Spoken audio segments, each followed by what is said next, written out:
앞으로 병원 자주 갔다간 진료비 폭탄을 맞을 수도 있습니다. 이게 무슨 소리냐고요? 오늘 확 바뀌는 건강보험 제도에 대해서 제대로 한번 파헤쳐 보겠습니다. 혹시 여러분, 1년에 병원 몇 번이나 가세요? 이 질문이 오늘 우리가 나눌 이야기의 핵심입니다. 왜냐고요? 곧바로 보여드릴게요. 바로 이 숫자 때문입니다. 90%. 앞으로 정해진 기준을 넘어서 병원을 이용하면 진료비의 무려 90%를 내 돈으로 직접 내야 할 수도 있다는 겁니다. 이번 건강보험 개편의 가장 강력한 신호탄이죠.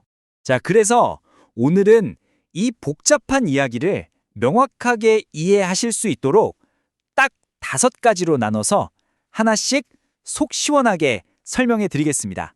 자, 그럼 첫 번째, 바로 그 논란의 새로운 90% 규칙입니다. 이번 개편에서 가장 크게 바뀌는 부분이니까 집중해서 한번 들어봐 주세요. 정부가 이번에 타겟으로 삼은 건 바로 의료 쇼핑이라는 행위입니다.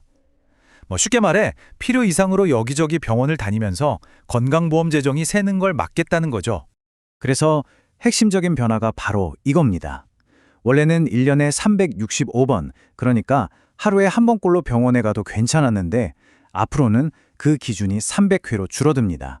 300회를 넘는 순간부터 진료비 90%는 전부 본인 부담이 되는 거예요.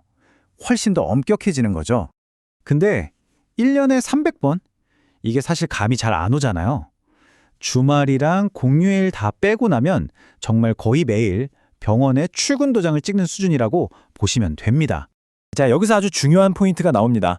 작년 기준으로 1년에 365번 넘게 병원 간 사람이 몇 명이었을까요?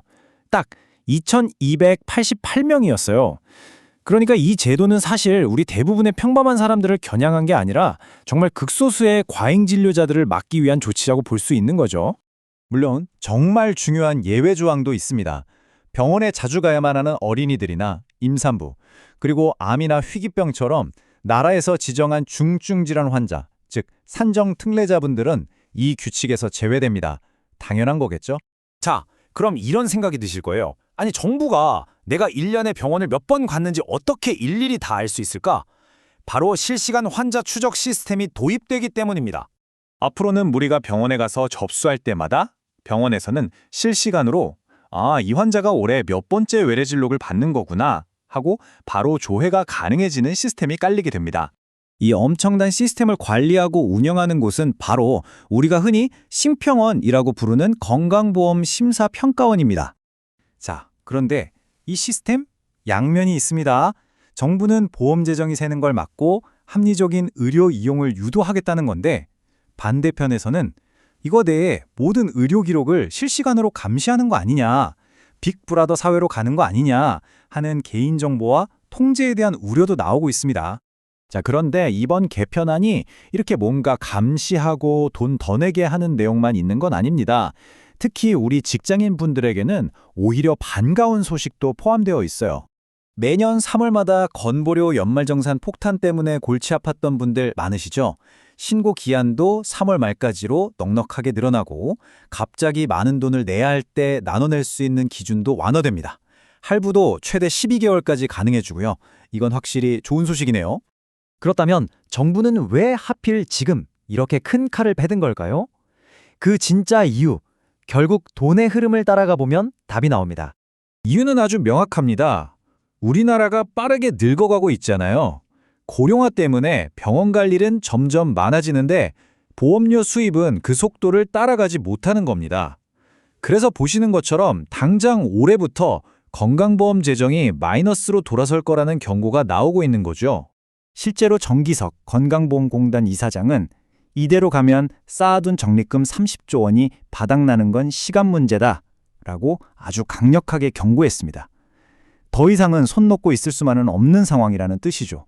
그러다 보니 찬반 논쟁이 뜨거울 수밖에 없습니다. 찬성하는 쪽은 언제까지 재정을 낭비할 거냐, 당연히 막아야 한다고 하고, 반대하는 쪽에서는 이러다 정말 아픈 사람이 돈 때문에 병원 못 가는 거 아니냐고 맞서고 있습니다. 팽팽하죠.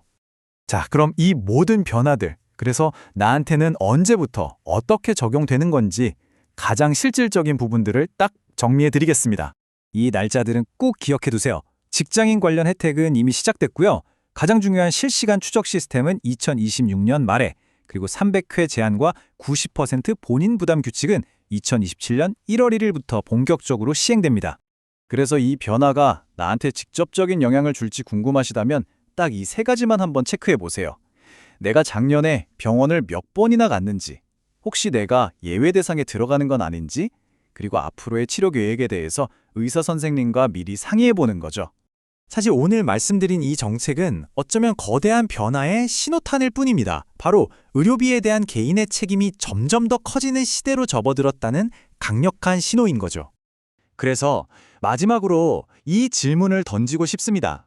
이번 개혁은 정말 시작에 불과할지 모릅니다. 앞으로 계속 오를 수 있는 나의 의료비, 여러분은 과연 준비가 되셨습니까?